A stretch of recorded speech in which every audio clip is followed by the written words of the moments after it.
Sejam bem-vindos ao podcast Diário de um Investigador.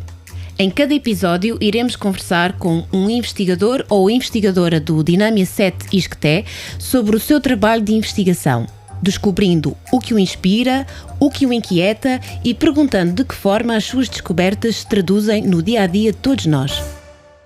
Neste primeiro episódio vamos conversar com Ricardo Barradas, professor auxiliar no Departamento de Economia Política do ISCTE, Instituto Universitário de Lisboa, e investigador integrado do Centro de Investigação Dinamia 7, também do ISCTE, e autor do livro Essays on the Portuguese Economy, The Era of Financialization, resultado do seu doutoramento.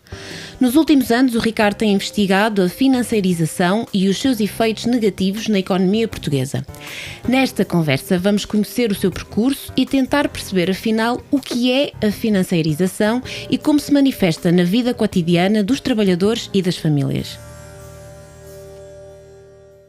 Olá, Ricardo, muito bem-vindo e obrigada por aceitares o convite para estares à conversa connosco. Eu é que agradeço a oportunidade. Eu proponho começarmos precisamente por onde tudo começou, ou seja, como é que começaste a fazer investigação, a estudar economia, como é que te tornaste economista? Conta-nos. Então, eu costumo dizer que desde muito cedo eu soube logo que queria ser economista e eu lembro-me que o que me despertou para o interesse pela economia foi nas aulas de História do nono ano, quando aprendemos a crise de 1929 e os seus efeitos na sociedade e na economia da altura. E logo aquela história me fascinou. E depois, por causa disso, eu escolhi logo o ingresso no ensino secundário na área das ciências socioeconómicas, onde o gosto pela economia se foi intensificando com as disciplinas de economia que faziam parte do plano curricular da altura. E depois o percurso pela licenciatura da Economia também foi natural nesse sentido. Portanto, foi sempre alimentando um pouco aquele desejo ou gosto que despertou logo nas aulas do nono ano. E como investigador, tens memória da primeira coisa que fizeste, da primeira tarefa em que percebeste, estou a fazer a investigação? Acho que só com a realização da tese de doutoramento é que isso ficou mais saliente. Ou seja, eu fui fazendo muitas coisas, não é? Mesmo a dissertação de mestrado e depois outras atividades, mas ter perfeita noção que estava a fazer investigação ou que estava a acrescentar alguma coisa ao conhecimento científico que já existia, eu acho que isso só ganhei maior consciência com a realização do doutoramento. E à medida que ia fazendo as várias fases da tese de doutoramento é como fui apercebendo que efetivamente o meu trabalho estava a contribuir para alguma coisa. Até então acho que era um pouco ingênuo, não tinha percepção se aquilo que estava a fazer tinha alguma contribuição ou não. E o que é que te inquieta em termos profissionais? O que é que te motiva a fazer a investigação, mas também enquanto cidadão Ricardo Barradas? Sim, eu costumo dizer que como economista, não é? Todos nós, ou pelo menos todos os economistas, aquilo que procuram é contribuir para que o mundo seja melhor. Pronto, essa é a grande inquietação, não é? E que é de facto muito, muito geral. Em termos mais particulares, aquilo que eu investigo, não é? E que basicamente está relacionado com as consequências negativas decorrentes do sistema financeiro como um todo, do facto de nós hoje, à nossa volta, existirem muitas pressões financeiras, quer seja do sistema financeiro como um todo, das instituições financeiras, por exemplo, dos objetivos financeiros que nós temos nos nossos locais de trabalho, das elites financeiras, etc. Então o que eu procuro é analisar que, de facto, todo este ambiente financeiro tem consequências negativas, quer económicas, mas também sociais, e procurar, por um lado, descrever essas consequências negativas e, por outro lado, pensar o que é que poderia ser feito para reverter essas consequências ou para mitigar essas consequências muito negativas e que nós vivenciamos todos os dias. Portanto, se num estalar de dedos a tua investigação pudesse resolver um problema, seria esse das consequências negativas de que falavas? Exatamente, ou seja, era ou mitigar essas consequências ou até anulá-las por completo, não é? Pronto, no fundo é esse tipo de trabalho que eu tendo a fazer e chamar a atenção, não é? Mas depois há aqui um lado, às vezes um pouco ingrato, não é, de quem faz a investigação, ou pelo que eu sinto como economista, que é nós fazemos a investigação, descrevemos os problemas, apontamos soluções, mas depois a adoção das medidas que seriam necessárias serem postas em prática para resolver esses problemas, não é? Não está ao nosso alcance, não é? Porque é a classe política e internacional, a comunidade internacional, que define as regras do jogo, não é? Com as medidas de política que vão fazendo, e que eu tenho dúvidas, não é? Que leiam a investigação que vai sendo feita para se inspirarem nas soluções que vão adotar que adotam no dia a dia, não é? No fundo muitos economistas, não é? E no qual eu me incluo neste pensamento, até produzimos conhecimento. Esse conhecimento, se fosse posto em prática, muito dele até poderia ter consequências positivas, mas depois isso não está ao nosso alcance.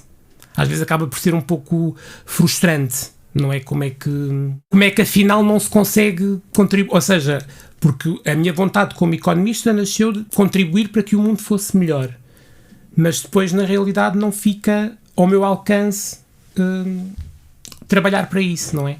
Até se produz conhecimento, mas depois escapa ao trabalho do investigador, não é? Depois aí há algumas estratégias que vão sendo feitas, este tipo de iniciativas, a divulgação da investigação de forma mais simples para a comunidade, não é? Através das redes sociais ou de outros fóruns, simplificando também essa investigação científica de forma a que chegue ao alcance de mais pessoas e por esse lado possa eventualmente chegar à classe política, que é quem toma as decisões para tornar um lugar melhor, exato. Há pouco falavas do que estudavas e dos resultados a que tens chegado, no fundo sobre esse contexto da financeirização e dos impactos, das consequências negativas. Na esfera social, mas também na esfera económica, decorrentes da financiarização. Queres falar um pouco mais sobre isso? Posso falar de várias consequências. Por exemplo, ao nível social, todos nós hoje estamos mais ou menos dependentes daquilo que acontece no sistema financeiro, mesmo que sejamos pessoas que estão menos envolvidas por natureza. Ou seja, por exemplo, eu até posso nem ter conta bancária e não ter nenhum envolvimento, portanto, por aí estaria zero envolvido com o sistema financeiro, mas sou afetado de muitas formas pelo facto do sistema financeiro estar ou isso funcionar como funciona atualmente. Por exemplo, o preço que nós pagamos pelos combustíveis depende da cotação do barril do Brent e do petróleo nos mercados financeiros, que muitas vezes depende de razões meramente especulativas, e isso influencia a nossa vida em sociedade, não é? Influencia o preço dos combustíveis que pagamos todas as semanas e depois também o preço dos bens. Ou seja, é uma coisa que nós até podemos achar que não estamos envolvidos, portanto, aquilo que acontece no sistema financeiro poderá não nos afetar, mas afeta-nos. E isso é uma consequência negativa. Pois existem outras, o facto de, por exemplo, dos trabalhadores estarem nos seus locais de trabalho constantemente pressionados com o cumprimento de objetivos, de métricas. Isso também faz com que as relações, muitas vezes entre os colegas, seja mais de competição e não de cooperação. Faz com que a sociedade, para fazer face a essa pressão de cumprir objetivos e horários de trabalho longos e contratos de trabalho muitas vezes precários, também fique menos apática, fique mais ansiosa, fique mais deprimida. Pronto, isso são tudo consequências pelo facto do sistema, não é, como um todo, económico e social, estar assente numa lógica financeira. Por exemplo, eu posso precisar de recorrer a um hospital, a uma urgência, e o tempo que o médico vai dedicar ao meu problema ser muito pouco, porque eu sou apenas mais um, e porque ele tem um conjunto de objetivos financeiros que tem que cumprir, como, por exemplo, o tempo de atendimento que dedica a cada paciente, ou o preenchimento de um conjunto de requisitos que tem que preencher enquanto o paciente está à sua frente. E isso faz com que uma relação que inicialmente, não é, há alguns anos atrás, era mais humana e mais próxima, que tem-se vindo a perder justamente pelo facto de existir esta pressão financeira e que se chama financiarização, não é? E que, como dizias, tem impacto em todas as esferas da nossa vida. Mesmo que eu ache que esteja completamente imune àquilo que acontece no sistema financeiro. Ou seja, eu até posso não ter as minhas poupanças no banco, eu até posso não ter as minhas poupanças em ações e, portanto, eu pensar que por causa disso estou imune a essas pressões financeiras, mas não. Porque quando eu me dirijo a um hospital há toda uma lógica financeira, nos locais de trabalho as pessoas também tendem a ter lógicas financeiras associadas à sua performance, pronto, e outras consequências. Ou seja, no fundo praticamente, é um pouco exagerado se calhar, mas praticamente tudo na sociedade se resume a uma causa financeira.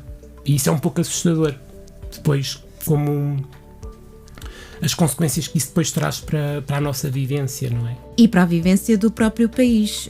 Falaste aqui... Aqui estou a reforçar algumas consequências a nível micro, de cada um de nós e a nível social, mas depois também se traduzem em consequências económicas. Porque muitas vezes as empresas tomam decisões naquilo que lhes vai trazer retorno a curto prazo, porque é esse o objetivo, é rapidamente produzir um lucro imediato para eu conseguir satisfazer a pessoa que me está a exigir esse lucro, que é o acionista, mesmo que isso possa ter consequências mais negativas a longo prazo. Mas a preocupação é sempre no presente, não é? Às vezes eu até costumo a brincar com as pessoas que estão mais distantes desta realidade, não é? Dar alguns exemplos.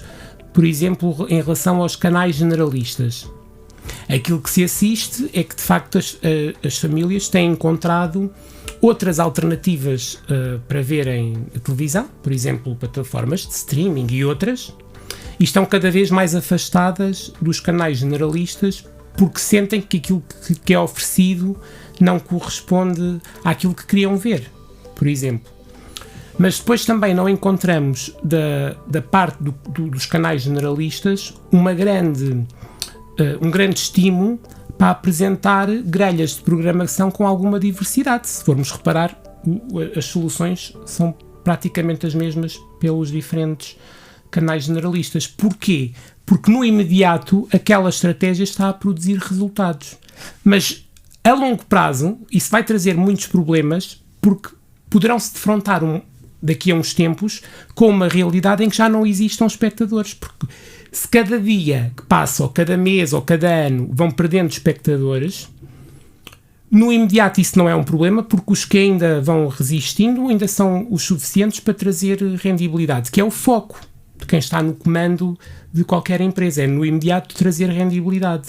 E se calhar é preferível continuar a apostar numa estratégia segura, que ainda traz alguma rendibilidade no imediato, mesmo que isso seja mais negativo no longo prazo.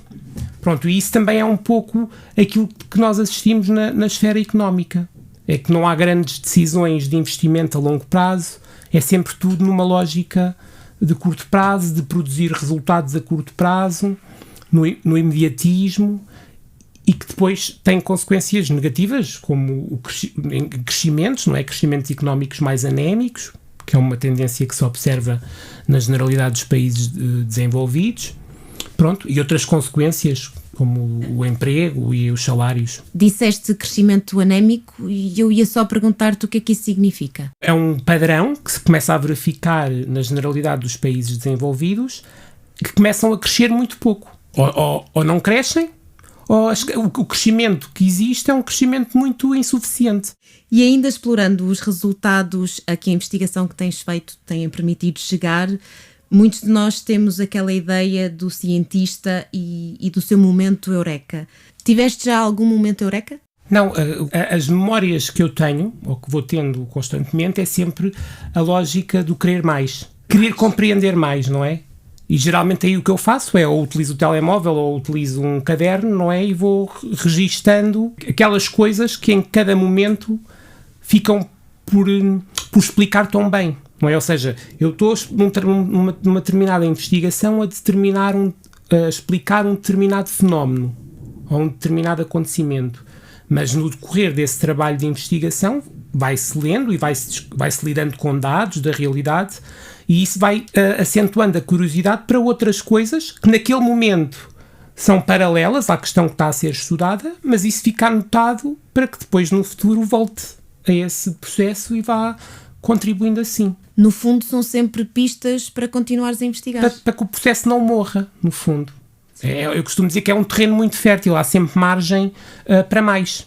Só que para que essas ideias não fiquem esquecidas, não é, ou perdidas, eu tenho esse hábito de ir anotando para que depois volte lá mais tarde. E já que falamos em hábitos e registros, como é que é um dia do investigador Ricardo Barradas? Sim, também depois dizer aqui que eu não sou investigador a tempo inteiro, ou seja, eu sou docente universitário e a investigação é um complemento. Portanto, há dias e semanas em que eu estou mais concentrado com as aulas que tenho de lecionar, não é? Que envolve a preparação e procurar novos materiais, desenvolver materiais, etc. E planear essas aulas. E depois há outros momentos em que essa atividade letiva está mais parada, por assim dizer, e é nesses momentos que eu aproveito para desenvolver a investigação, o trabalho como investigador em pleno. E depois os dias diferem muito do estado de espírito. Ou seja, por exemplo, naqueles dias que eu sinto que estou mais concentrado e menos cansado, então nesses dias eu aproveito para ler ou para escrever os resumos daquilo que vou lendo. Nos dias em que estou mais cansado, por exemplo, aproveito para fazer trabalho empírico, manipulação de dados e estimações que não envolvem tanta concentração, não é? Que às vezes é agregar dados de diferentes bases de dados e por aí adiante. Então eu aproveito esses dias para fazer esse tipo de... Um trabalho mais mecânico. Nos dias em que sinto que estou mais cansado ou que tenho outras tarefas, que estou mais concentrado, aproveito para fazer isso. Então é uma forma que eu arranjei para ir rentabilizando o tempo que tenho para a investigação. Falaste do manuseamento de bases de dados e eu pergunto-te quais são as estratégias e as ferramentas que utilizas para abordar o tema da financiarização. Então, o tipo de trabalho que eu desenvolvo é sobretudo trabalho empírico, ou seja, com dados económicos da realidade, que vou buscar a diferentes bases de dados que são compiladas por diferentes organismos a nível nacional, mas também a nível internacional. A nacional, por exemplo, o Banco de Portugal, o Instituto Nacional de Estatística, entre outros, e a nível internacional, que é informação e dados que são produzidos pelas organizações como o Banco Mundial, a OCDE, o Eurostat e muitas outras. E aquilo que eu faço é utilizar esses dados para corroborar ou não o tipo de relações teóricas que eu quero explorar. Faço análises estatísticas que se designam como sendo econométricas e que provam ou não a existência dessas relações. Econométricas, se calhar também é uma palavra difícil para a maior parte das pessoas. Queres explicar o que é que isso significa? É tentar encontrar relações de causalidade entre a evolução de diferentes variáveis, no fundo. Ou seja, se diferentes variáveis se influenciam entre si e de que forma. Ou seja, se há uma influência ou não, e depois, no caso dessa influência existir, se é positiva ou negativa. E em que magnitude. Se é uma influência muito forte, fraca, para tentar perceber, não é, para o fenómeno que está a ser explicado, o que é que mais contribuiu, ou o que é que está a contribuir mais para aquele tipo de evidência que se está a estudar. E nesse percurso de investigação, quais são as dificuldades, os desafios que habitualmente encontras? E aqui pode ser tudo, desde o acesso aos dados, ao software que não funciona. Sim, às vezes o software é um problema, porque a investigação na econometria também vai crescendo, não é? E eu, não sendo econometrista, é apenas um instrumento de trabalho, depois também sou obrigado a acompanhar essa evolução e o uso de diferentes softwares, porque alguns vão ficando desatualizados ou vão deixando de correr algum tipo de modelos, e isso também obriga a ir sistematicamente aprendendo novos softwares e novas formas de conseguir analisar essas diferentes relações entre as variáveis. Depois, a questão dos dados, que muitas vezes é preciso recorrer a muitas bases de dados para conseguirmos encontrar valores, não é, dados, para alguns países com um período que seja relativamente vasto para apresentar alguma significância, não é? Porque às vezes aquilo que acontece é que para alguns países só existem dados, por exemplo, para meia dúzia de anos. E isso não é suficiente para tirar conclusões. Portanto, às vezes é preciso recorrer e contactar as pessoas que produzem esses dados para saber se existem mais dados. Isso também é um exercício. E depois o outro, que esse que é transversal a todos os investigadores, é a publicação dessa investigação. Que também é um objetivo, não é, dos investigadores, mas que também está a sofrer uma grande concorrência a nível internacional, não é? É pensarmos que no mundo há todo um conjunto de investigadores que está a pensar sobre os mesmos problemas e, portanto, todos querem publicar ao mesmo tempo os resultados das suas investigações. E isso torna um desafio acrescido, não é? De conseguir sobressair, não é? E conseguir a publicação desses trabalhos que cada investigador vai desenvolvendo. E voltando ao que dizias, acaba por ser a forma de tornar o conhecimento mais visível fora da esfera académica, nomeadamente junto de decisores políticos, que são quem tem mais margem de manobra. Para as famílias que tomam as suas decisões, ou para os empresários que também tomam decisões, não é? No fundo é a forma que o investigador tem de que o seu trabalho, não é, chega ao alcance da comunidade, quer seja ela mais política ou não, que é o objetivo final. Às vezes, em traço de brincadeira, há muitos investigadores que entre si dizem que já há mais pessoas no mundo a investigar do que propriamente pessoas a ler essa investigação. Às vezes é um pouco a sensação que nós temos, é que temos pouco retorno da investigação que fazemos. Só no momento da publicação é que nós temos o primeiro contacto em saber se aquilo que estamos a fazer tem qualidade ou não, ou está a ser bem feito ou não. Portanto, é um trabalho muitas vezes isolado, solitário. Em Portugal isso eu acho que é ainda mais visível porque somos poucos, portanto temos pouca escala e trabalhamos pouco em comunidade e em colaboração, porque cada pessoa tem a sua própria investigação, não é? Os seus próprios temas, e as pessoas estão muito separadas entre si. E depois, muitas vezes é um trabalho de tentativa e erro e descoberta e voltar atrás e andar para a frente sozinho. Pronto, eu acho que essas são as principais dificuldades. Não se consegue ir tendo um retorno e feedback do trabalho que vai sendo desenvolvido. Continuando na lógica dos desafios, mas agora pensando no futuro, que desafios, perspectivas para esta linha de investigação nos próximos anos? É difícil de conseguir perspectivar o que é que vai ser o futuro da linha de investigação, não é? Da temática da financeirização. Aquilo que eu sinto é que sempre que há alguma crise no mundo, cujo epicentro dessa crise seja a esfera financeira, tipicamente nesses momentos o interesse por esta temática aumenta de forma muito desmesurada, não é? Há muito interesse, volta a ressurgir a ideia de que as coisas que acontecem na esfera financeira podem ter consequências negativas desastrosas a nível mundial. o interesse de toda a gente, da comunicação social, muitas vezes, da classe política, dos reguladores para o funcionamento do sistema financeiro, da sociedade, ou seja, há de facto dos académicos também e dos investigadores.